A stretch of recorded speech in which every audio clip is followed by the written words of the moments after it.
What's up, my little single-celled organisms? We finally hit atrocity number 80.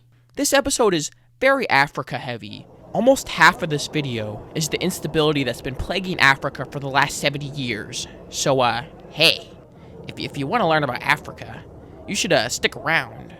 But anyway, thank you for watching, and let's get back into the list.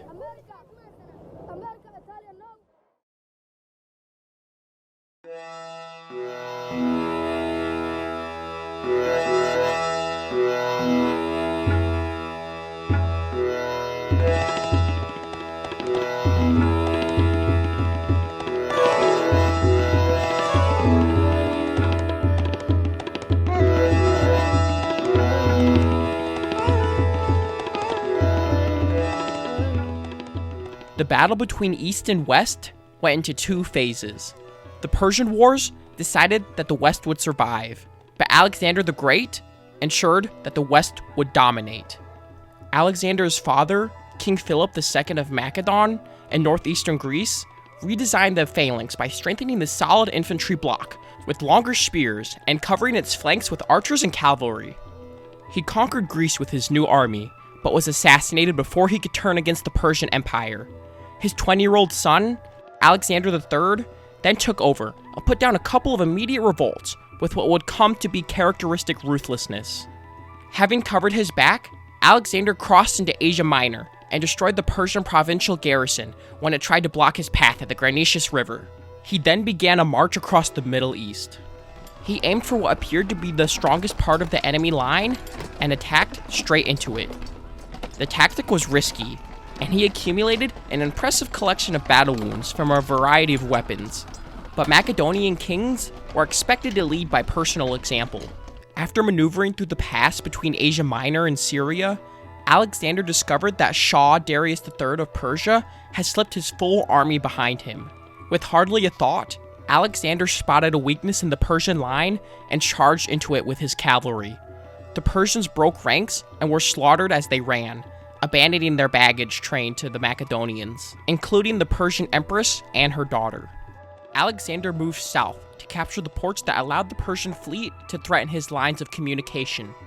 The Phoenician port of Tyre had been built safely on an offshore island, beyond the reach of countless earlier armies. The Macedonians, however, settled in and spent the next several months building a causeway out to the island. Once Alexander connected the mainland to the island, Tyre fell to assault. Alexander massacred the men and sold the women and children into slavery. When Alexander visited Egypt, he was hailed as a god, which he no doubt believed. In 331 BC, at the mouth of the Nile River, he laid the groundwork for Alexandria, a new city of culture and learning that would soon be the home of the greatest library in the ancient world, the greatest lighthouse, the first ever museum, and just about every important scholar for the next several centuries. At Gaugamela in northern Mesopotamia, modern-day Iraq, the Persians threw their largest army yet against Alexander's smaller army on an open flat ground where their numbers should have had the advantage. The Persians had gathered dozens of war elephants and hundreds of scythed chariots. Alexander defeated them anyway. He then seized the royal Persian city of Persepolis, which he accidentally burned down. King Darius of Persia was killed by his own cousin, who brought his head to Alexander as a tribute. Alexander disappeared off the edge of the map, fighting tribes in their mountain strongholds in Central Asia. With those taken, he moved south into India and beat the native kings and their war elephants. Finally, his exhausted soldiers realized that he would not turn around until he reached the edge of the world. The army mutinied and forced him to return home. Alexander took his soldiers home the hard way, across the scorching desert on the coast of Iran. Some say it was a brilliant move to stay resupplied by the Navy while taking the most direct route possible. Others say he was punishing his men for making him go home. In any case, 2/3 of his army died by the time they returned to civilization.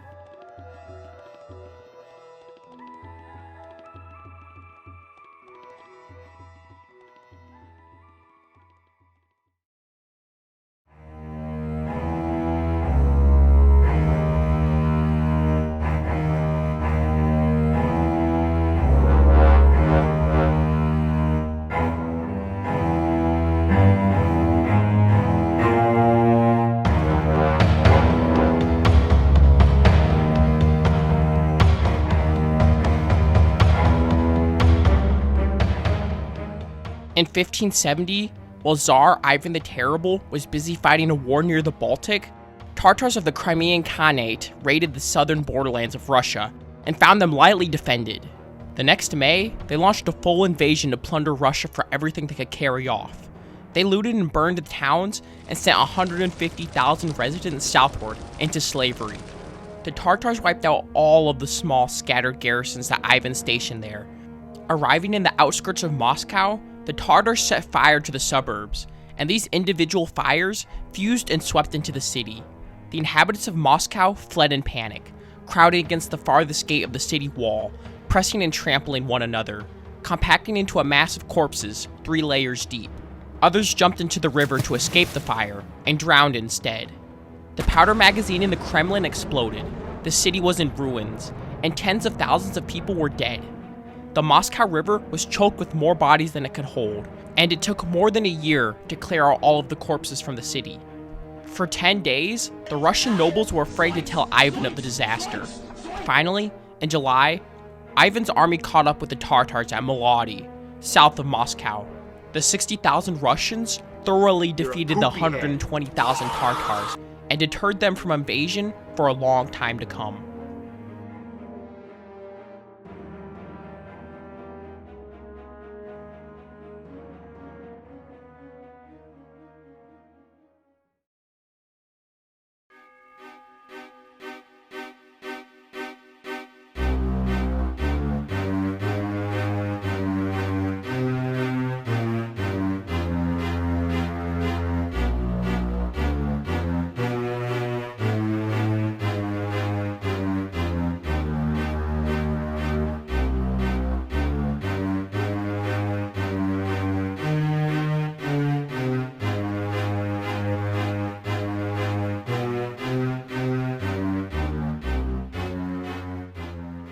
The Habsburg Emperor Charles VI of Austria never produced a son, and unfortunately, each of his territories had its own peculiar inheritance laws for dealing with this. Some lands had no problem passing ownership to, say, a daughter or a brother-in-law.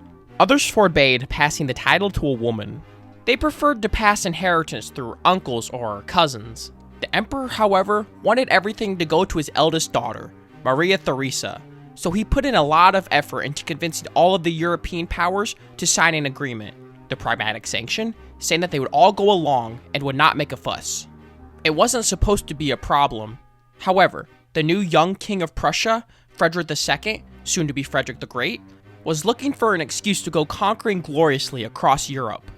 After Emperor Charles died, Frederick scrounged up a medieval agreement between dead princes that gave the Austrian province of Silesia to Prussia before they would allow it to go to any female. No one else in Europe found this convincing, and they dismissed his invasion of Silesia as a foolish adventurism, doomed to fail against the greatest power in Central Europe. In the first clash at Mollwitz, the Austrians easily chased off the Prussian cavalry, Frederick among them, and then turned against the isolated Prussian infantry. However, the Prussians' discipline and training surprised everyone when their infantry stood firm and slaughtered the attacking cavalry. Then, a Prussian counterattack overwhelmed the Austrian infantry as well. Maria Theresa was forced to accept the loss of Silesia. The conquest of Silesia boosted the Prussian population by 1 million easily, as assimilated German Protestants settled in fertile farmland along a navigable river. Frederick withdrew from the war to enjoy his new territory. However, with Austria knocked down, France realized that now was the perfect opportunity to dookie on its fallen enemy, so the French declared war. I fucking love war! Bavaria and Saxony, itching to break Austrian hegemony in Germany, joined in as well. Meanwhile, Britain was already fighting France on the high seas and beyond, and the British were dynastically linked to the German state of Hanover, so they subsidized the Austrians. War boiled over in all of the usual battlegrounds and pathways in Central Europe, but each of the allies had different war aims, so they never quite coordinated their strategy. In the end, the Austrians managed to hold off the circling scavengers and to keep their losses down to only Silesia.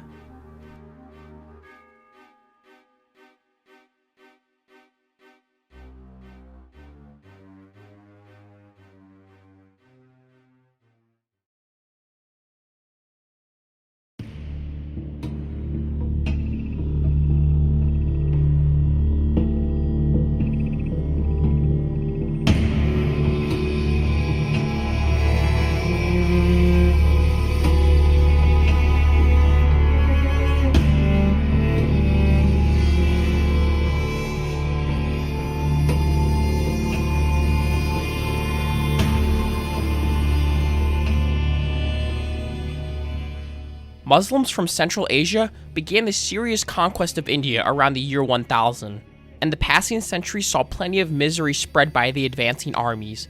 50,000 massacred here, 100,000 massacred there, but never enough in one place at one time to make the top 100 list. By the 14th century, the Muslims controlled most of the subcontinent. On the leading edge of Muslim expansion was the Bahamni Sultanate in west-central India. Facing it, the last stronghold of Hindu sovereignty was an empire centered on the city of Vijayanagara. While pushing back against the Muslims, Bukaraya I of Vijayanagar captured the fortified town of Mudkal in the Raishar Doab and killed its entire garrison. Only one man escaped to report the slaughter to his sovereign, Muhammad Shah. The sole survivor was killed as punishment for abandoning his comrades. Muhammad marched south across the Krishna River and swore he would not rest until he killed at least 100,000 Hindus in revenge. At the first clash, the Hindu forces were routed, and they fled in a headlong panic to the safety of the nearby fortress of Adani, abandoning their camp and camp followers to be massacred. Without bothering to take Adani, Muhammad Shah crossed the Tungabhadra River into the enemy heartland, which had never been invaded by Muslims, and he brought cannons, another first for South India. The next battle was a tough, all-day fight until around 4 o'clock, when the Vijayanagar army broke and ran. Indian soldiers were usually accompanied and attended by their families in camp, but these were now abandoned in the confusion. Once again, Muhammad Shah ordered a general massacre of all the Hindu camp followers, sparing not even the pregnant or newborn. For the next 3 months, he chased Bukaraya all over his domains, defeating every Vijayanagaran attempt to stand against him, and killing every local resident who fell into his hands, regardless of age or sex. Then, he brought the city of Vijayanagar under siege.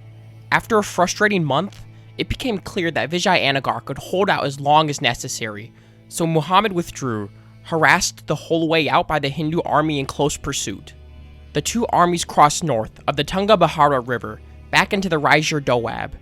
Finally, Muhammad Shah stopped for the night and waited for the Hindu force to arrive and camp nearby, as the two armies had been doing since the retreat started. Around midnight, however, Bahamni forces snuck back and sprang a trap on their pursuers, killing 10,000 in the dark and scattering the rest.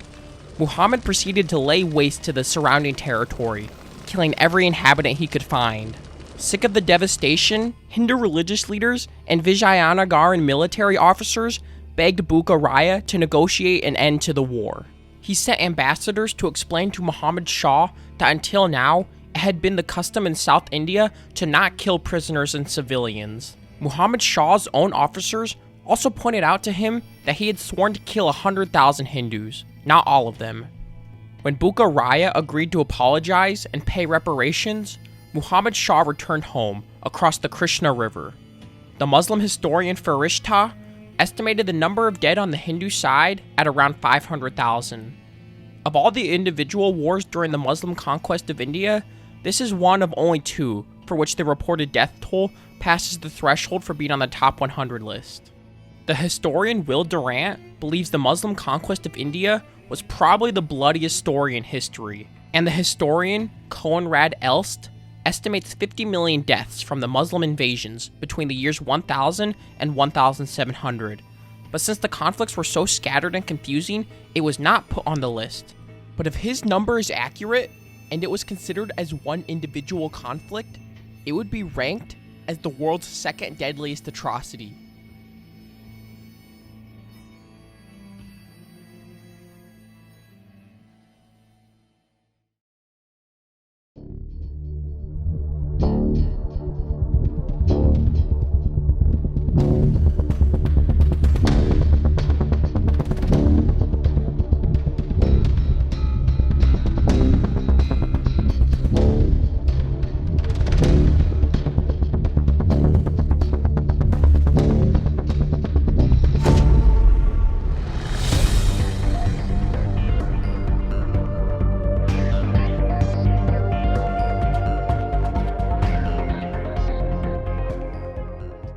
Marxist guerrillas, calling themselves the Popular Movement for the Liberation of Angola, or the MPLA, took over Angola after the Portuguese left in 1975, propped up by Soviet aid. South Africa supported an insurgency against them to to keep the Marxists from meddling in South Africa's affairs. The war fizzled out after their foreign sponsors collapsed. By the 1980s, the rebels of the National Union for the Total Independence of Angola, UNITA, led by Jonas Savimbi, managed to carve out 1/3 of the country as their own autonomous enclave. In addition to South African aid, the United States, the Ivory Coast, and Zaire, now the Democratic Republic of the Congo, supported Savimbi's fight against the MPLA government. Angola has a couple of valuable natural resources, diamonds and oil, but the war kept production down, which drove prices up. So the few companies willing to risk getting caught in the crossfire earned a nice profit. These companies generally had to maintain large private armies, which gave them a free hand to exploit the resources however they wanted, without competition or labor disputes. The diamond companies often shot down anyone they caught near the company mines, trying to dig for diamonds themselves. Even farmers hoeing their own crops might be mistaken for illegal miners and shot. In 1978, at Kasinga in Angola, the South Africans massacred 600 Namibian refugees, claiming that the community harbored terrorists. However, most of them, maybe all of them, were non-combatants. A ceasefire was negotiated in 1991, and multi-party elections were held the next year. But when Savimbi realized he was going to lose the election, he went back to fighting. Death to the MPLA! Another year of conflict killed another 100,000 Angolans before Savimbi was offered a power-sharing agreement. He turned it down, but by then, his former supporters had soured on him. UNITA was embargoed, and American President Bill Clinton finally recognized MPLA as the legitimate government in 1994. Without foreign sponsors, only diamond smuggling kept Savimbi financed, and he was pushed farther and farther away from important parts of the country. He was finally killed in a fight with government forces in 2002, after which UNITA hasn't really done much.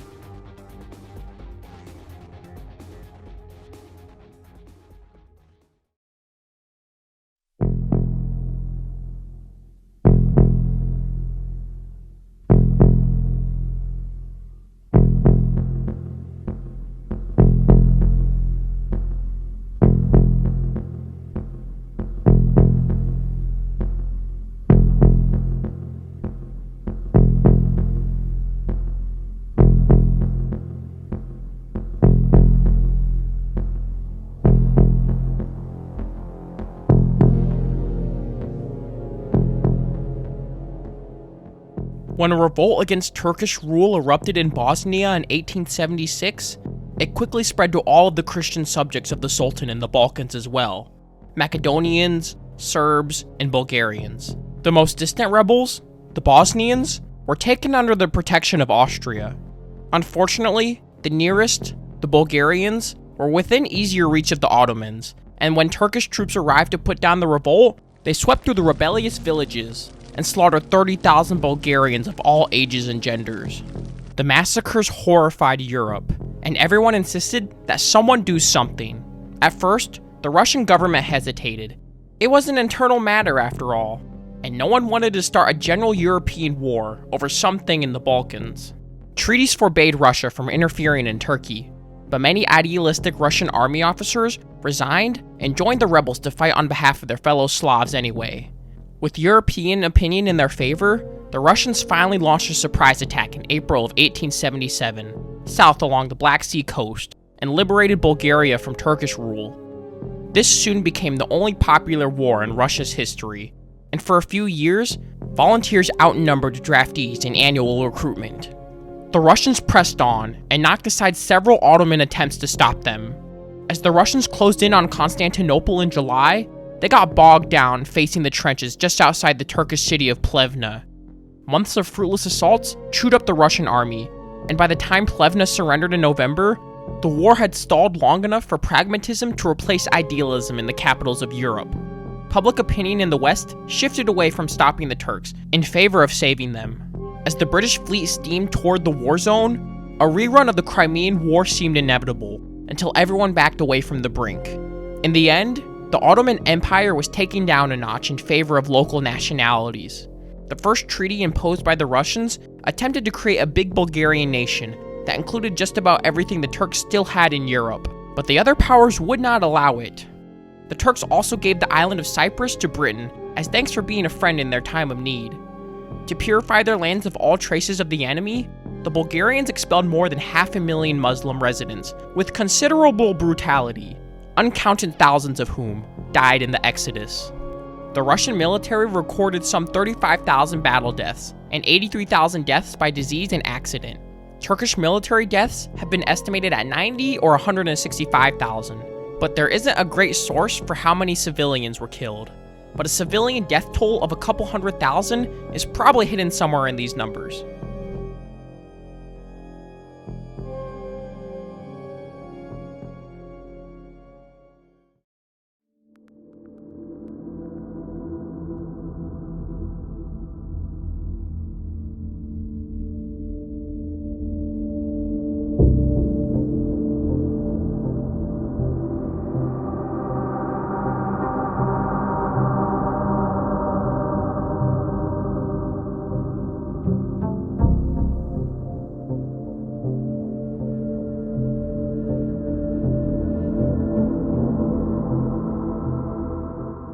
After driving Idi Amin out of Uganda, check out the first entry of my first video on this series for more info. Tanzania turned the country over to a commission of Ugandans, who tested and discarded a series of ineffective heads of state over the next few months.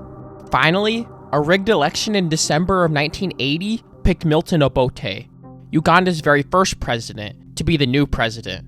Although Obote had been a relatively decent and only slightly corrupt president the first time around, he had grown bitter in exile. This time, he ran Uganda almost entirely on behalf of a handful of favored tribes, the Tessos, the Akolis, and Obote's own people, the Langis, who had suffered greatly under Idi Amin's tyranny. Obote quickly created a dictatorship that was every bit as bad as Idi Amin's, but less colorfully eccentric. Opposition to Obote coalesced around Yoweri Museveni and his National Resistance Army. Resistance to Obote was strongest in the Luwero Triangle, north of the capital Kampala. Obote's soldiers terrorized the triangle and drove 2/3 of the population out, and North Korean advisors taught the army the newest torture techniques. Museveni's rebels recruited heavily among the orphans created by Obote's army's massacres, but he trained them in moderate politics, rather than the usual radicalism of revolutionary fronts. A massacre of several dozen townspeople, including an Anglican cleric, in May of 1984, proved to be the last straw. As the world condemned Obote for such a visible atrocity, his commander in the Triangle, an Akoli tribe member named Bazilo Olaro Okello, overthrew him in July of 1985. Obote fled to exile in Zambia. Okello, however, got off to a really bad start when his troops ran amok in the capital, killing and looting with impunity. Although support quickly shifted to the rebels, Museveni bided his time until the hatred for the Okello regime was overwhelming. When Museveni took the capital in January of 1986, there were no killings, and his rebels mopped up resistance in the countryside.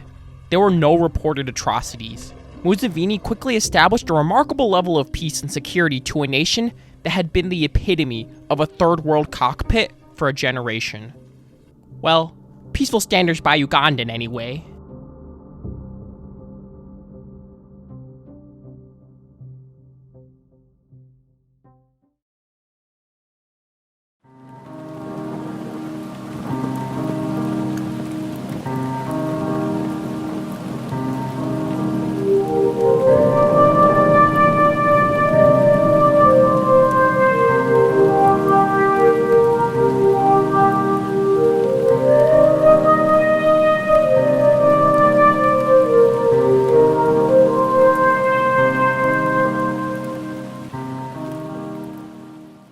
The end of British colonial rule in India was supposed to be a triumph. The second most populous political entity on the planet, a free India, would liberate 1/6 of the human population. The liberation had been accomplished without violence. Mohandas Gandhi had staged massive marches, fasts, boycotts, and strikes to convince the British to leave.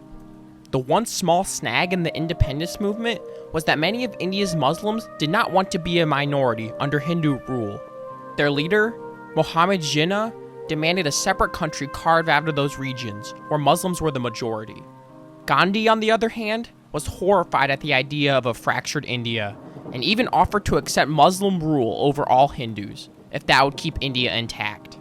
Other Hindu nationalists, however, were just as horrified by Gandhi's solution. The first plan for organizing India was to create a federation of autonomous states, but just as they were putting the finishing touches on the plan in 1946, Jawaharlal Nehru, leader of the Hindus, casually mentioned that it was subject to change. Feeling they were tricked, the Muslims in Calcutta rioted.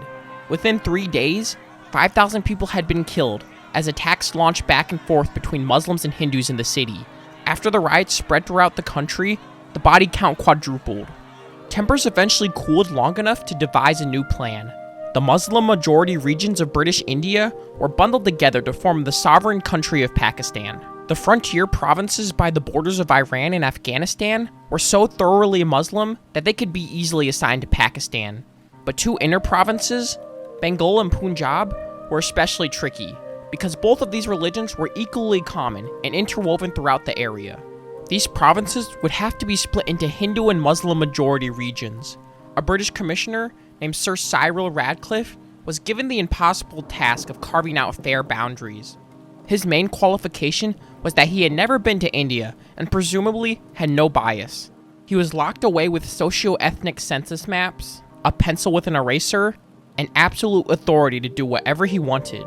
The exact borders weren't even announced until August 15th in 1947, the evening when India became independent of British rule. Lord Louis Mountbatten was appointed to be the final viceroy of India, and he wanted to get it over with. While advisors suggested a gradual timetable with sovereignty progressively handed over one piece at a time, Mountbatten insisted on cutting the subcontinent loose within a year. Mountbatten did not want to get caught in the civil war that was looming in India. Even before independence arrived, mob violence began to purge communities of their minorities, trying to remove any excuse for getting assigned to the wrong country. Hindus angry at Muslims for forcing the split committed the first murders, but the killings soon went in both directions, as each side sought revenge for whatever atrocity the other side had just committed. Millions of Indians tried to escape the violence, which continued even as the day of independence came and went. Columns of refugees fleeing their former homes were often ambushed and slaughtered. Trains often had to run a gauntlet of gunfire from machine guns set up alongside the tracks. If the train stopped, passengers were dragged off screaming and butchered by the dozens, then hundreds, and eventually thousands. Silent ghost trains pulled into stations, hauling boxcars loaded with only the dead and dying, moaning in congealed pools of blood. Gandhi camped out in Calcutta, fasting in protest over the ethnic violence and growing ever weaker with hunger. His spiritual hold over the Indian people was so great that they obeyed him, and Bengal was spared the worst of the violence. In November of 1947, once all of the people who had been caught on the wrong side of the border were either dead or exiled, the slaughter abruptly stopped. Over those chaotic months, more than 14 million people had fled their homes, 7.3 million Hindus and Sikhs from Pakistan, and 7.2 million Muslims from India. For what it's worth, the fact that a roughly equal number of each were stuck in the wrong country probably means that Radcliffe had drawn the border as fairly as was humanly possible. However, the partition violence still had one more victim left to claim. In January of 1948, a Hindu fanatic assassinated Mohandas Gandhi.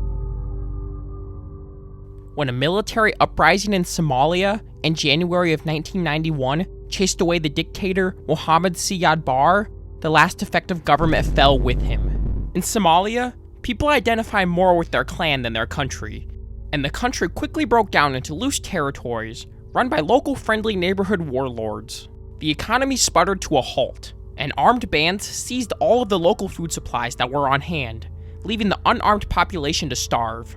After an estimated 50,000 Somalis had been killed in the fighting and 300,000 had died of hunger, the United Nations negotiated a ceasefire in March 1992 between the principal warlords in order to bring food into the country. A multinational, mostly American, peacekeeping force arrived in December of 1992 to guard the food supplies that were being imported by international charities. In October of 1993, a unit of US troops was trapped and cut into pieces in Mogadishu while trying to capture associates of the warlord Mohammed Farah Etude.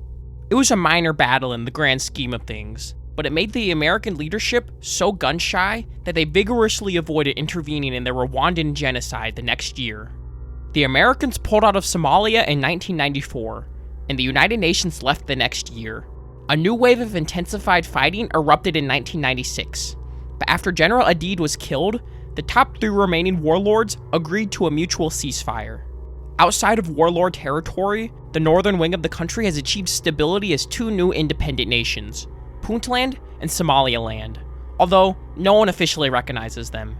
Years of war have left Mogadishu looted and battered, and many of its 1.2 million people live in rubble and tents. Schools and businesses have long ago shut down. Most young men can find steady employment only as a gunman for the local warlords, trading their muscle for food and khat and local narcotics. Armed men easily rob, kill, and do mean things to the women without consequences. Somalia has also become a safe haven for pirates, who hijack ships going through the Suez Canal. In 2006, Ethiopian troops occupied Mogadishu in order to install a United Nations-approved national government, but this did little more than create another yet ineffectual local faction.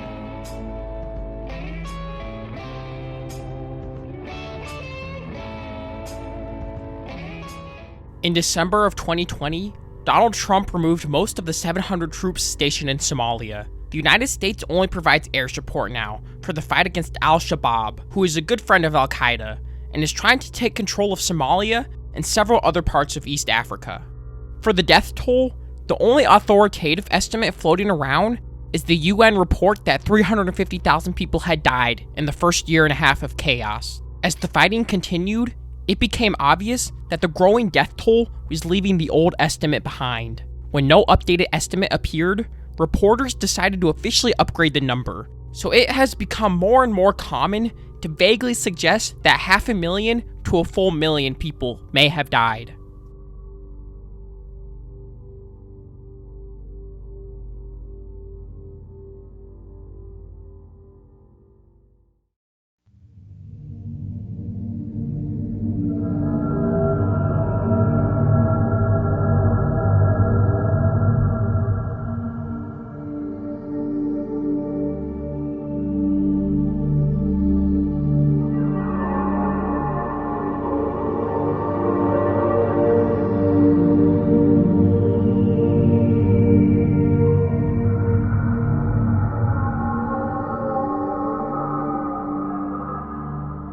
Most European colonies overseas fell into one of 2 categories. Either the natives were conveniently wiped out and replaced by Europeans, which is what happened in Australia and New Zealand, or else European settlement never really took root, like in Nigeria or Burma.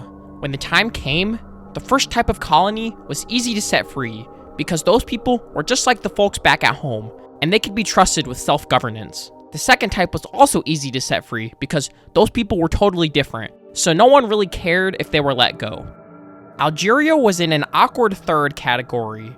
Enough Europeans had settled there to create the desire for continued French rule, but not enough to make it very likely. There were 1 million Westerners with full civil rights and a population of 9 million Arabs and Berbers who had none. By every measure, the European settlers, called the Pied Noir, had the good life. Their wealth averaged 10 times that of the natives, and they were taxed at only half the rate of their compatriots back in France.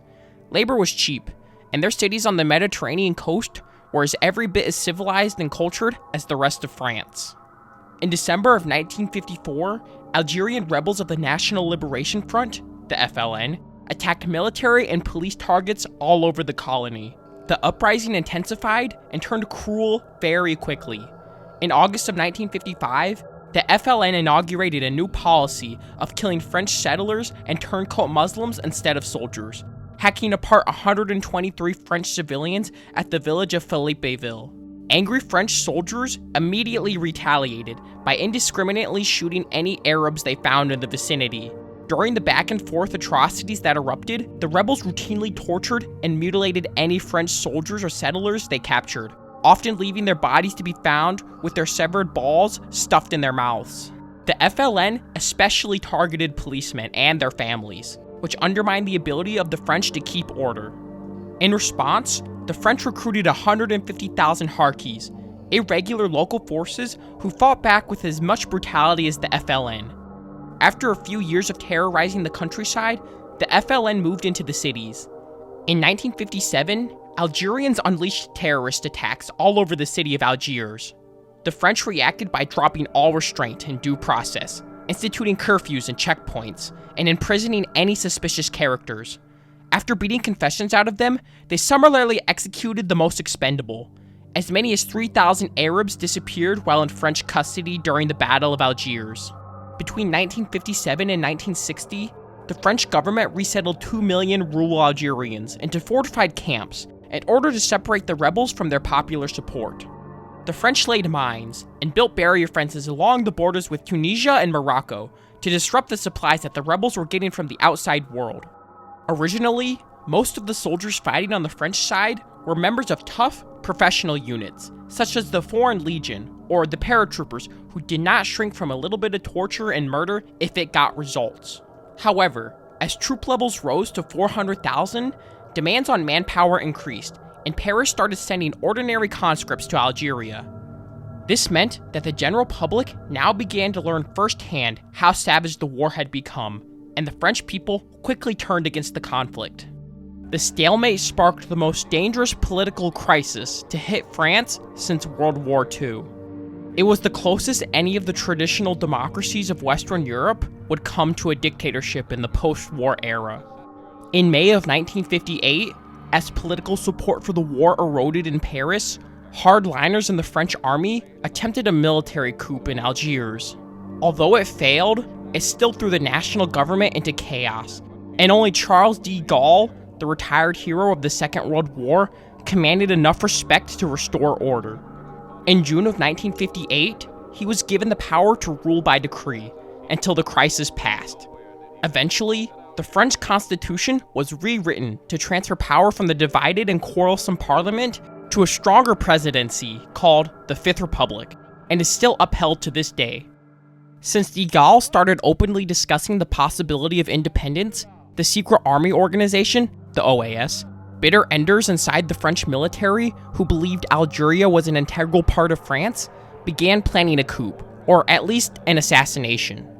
Although not one to back away from a fight, de Gaulle grew understandably annoyed at the frequent attempts on his life, and he turned against the war. He realized that France would remain in turmoil as long as the war continued. Since victory was impossible, he cut Algeria loose in July of 1962. 900,000 French citizens fled Algeria within a few months of independence. Then, after the French were gone, mobs of native Algerians hunted down and slaughtered tens of thousands of their own people who had supported French rule but had been left behind by the defeated French. The French military lost 17,456 soldiers, about 7,000 of whom were colonials or foreign legionaries, not French. According to official French estimates, the FLN lost 141,000 who were killed in action, plus another 12,000 killed in internal purges. A total of 2,788 French civilians were killed. Officially, the Algerian government claims that more than 1 million Algerians died during the war, but most people say it's cap. Historians commonly suggest a civilian death toll somewhere between 200,000 and 500,000 Algerians. The difference was split. Somewhere in those numbers are thousands of Algerians, estimated as either 30,000 or 150,000, who were lynched after the war, in revenge for helping the French.